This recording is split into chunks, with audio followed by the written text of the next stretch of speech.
Welcome to flavour studio. இன்றைக்கி நம்ம சூப்பரான ஒரு ஹெல்தியான பாயாசம் ரெசிபி பார்க்க போகிறோம். இதில் கூட பாயாசம் செய்ய முடியுமா அப்படின்னு கண்டிப்பாக நீங்களே ஆச்சரியப்படுவீங்க. டேஸ்டியான ஹெல்தியான இந்த பாயாசம் ரொம்ப சுலபமாக வீட்டில் இருக்க 2-3 பொருட்களை வச்சு நீங்கள் ரெடி பண்ணிட முடியும். நேரமும் ரொம்ப குறைவாக தான் இதுக்கு ஆகும். வீடியோக்குள்ளே போகிறதுக்கு முன்னால் நம்ம சேனலை ஃபஸ்ட் டைம் வாட்ச் பண்ணுறவங்களுக்கு ஒரு சின்ன ரிக்வெஸ்ட், சேனலை சப்ஸ்கிரைப் பண்ணிவிட்டு நோட்டிஃபிகேஷனை ஆன் பண்ணிக்கோங்க. நம்ம சேனலோட அப்டேட்ஸ் எல்லாம் மிஸ் பண்ணாமல் நீங்கள் பார்க்க முடியுங்க. வாங்க வீடியோக்குள்ளே போகலாம். முதல்ல ஒரு கடாயை சூடு பண்ணிவிட்டு அதில் 1/4 கப் அளவில் நான் கசகசாவை நல்லா வறுத்து எடுத்துக்க போகிறேங்க. லோ மீடியம்லேயே வச்சு நல்லா கசகசா நிறம் மாறுற வரைக்கும் நம்ம இதை வறுத்து எடுத்துக்கணும்.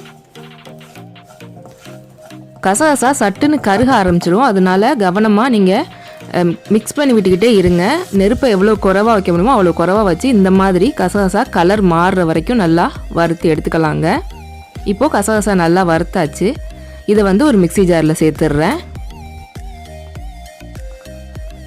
கசகசாவை மிக்ஸி ஜாரில் சேர்த்துட்டு கூடவே 1 கப் அளவில் ஃப்ரெஷ்ஷாக துருவின தேங்காயும் அதில் சேர்த்துக்கலாம். சேர்த்துட்டு கொஞ்சமாக தேவைக்கு தகுந்த மாதிரி பால் சேர்த்து இதை நல்லா ஃபைன் பேஸ்ட்டாக அரைச்சி எடுத்துக்கலாங்க.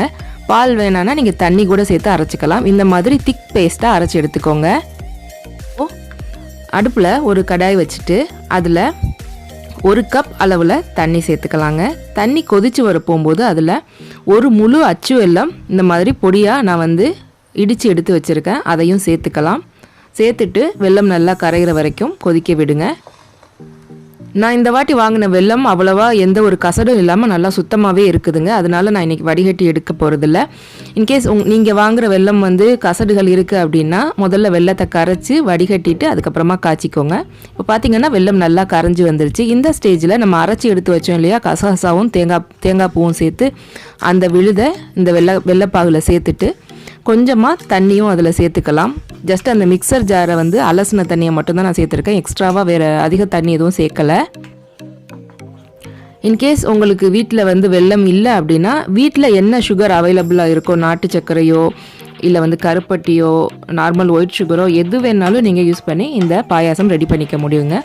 பட் கருப்பட்டி இல்லைன்னா வெல்லம் இந்த மாதிரி இயற்கையான இனிப்புகள் நீங்கள் பயன்படுத்த போகும்போது இதோட சுவை இன்னுமே அதிகமாக நல்லா இருக்கும். அதே மாதிரி கருப்பட்டி வெல்லம் சேர்த்து செய்கிற இனிப்பு வகைகளோட ஃப்ளேவரும் ரொம்பவே அருமையாக இருக்கும். இப்போ இதில் கொஞ்சமாக ஒரு பிஞ்ச் அளவில் உப்பு சேர்த்து நல்லா கலந்து விட்டுக்கலாம். இது நீங்கள் அடுப்பில் வச்சுட்டு நல்லா மிக்ஸ் பண்ணி விட்டுக்கிட்டே இருக்கணுங்க. கொஞ்சம் மிஸ் ஆனாலும் அடிப்பிடிக்க ஆரம்பிச்சிரும். இதை மீடியம் ஃப்ளேமில் வச்சு 10லேருந்து 15 நிமிஷம் நம்ம வேக வைக்க வேண்டியது இருக்குங்க. எப்படி நம்ம கரெக்டாக வெந்துருச்சு பாயாசம் ரெடி ஆயிடுச்சுன்னு தெரிஞ்சுக்கிறோம் அப்படின்னு பார்த்தீங்கன்னா, நம்ம முதல்ல தேங்காய் பூ கசகசா அரைச்ச விழுதை சேர்த்துட்டு தண்ணியெல்லாம் சேர்த்துட்டு மிக்ஸ் பண்ண ஆரம்பிக்க போகும்போது, கிளறி விட போகும்போது ஓரங்களெல்லாம் ஒட்டிக்கிட்டு இருக்கும். நம்ம சுரண்டி எடுத்து கிளறி விட்டுக்கிட்டே இருக்கிற மாதிரி இருக்கும். ஒரு ஸ்டேஜில் பார்த்தீங்கன்னா நீங்கள் மிக்ஸ் பண்ண போகும்போது ஓரங்களில் ஒட்டாது. இந்த மாதிரி ஓரங்களில் எண்ணெய் விடுற மாதிரி ஒரு கன்சிஸ்டன்சிக்கு வரும். பார்த்தீங்கன்னா தெரியும், ஓரங்களில் ஒட்டாமல் எப்படி எண்ணெய் மிதக்கிற மாதிரி ஒரு ஸ்டேஜுக்கு வரும். இந்த ஸ்டேஜில் ஒரு 1/4 டீஸ்பூன் அளவில் ஏலக்காய் பவுடர் நான் சேர்த்துக்கிறேன். சேர்த்துட்டு அதையும் நல்லா கலந்து விட்டுக்கலாம். ஏலக்காய் பொடி சேர்த்ததுமே நல்லா மிக்ஸ் பண்ணிவிட்டு ஒரு 2 நிமிஷம் அடுப்பில் வச்சுருந்து நம்ம இதை இறக்கிடலாம்.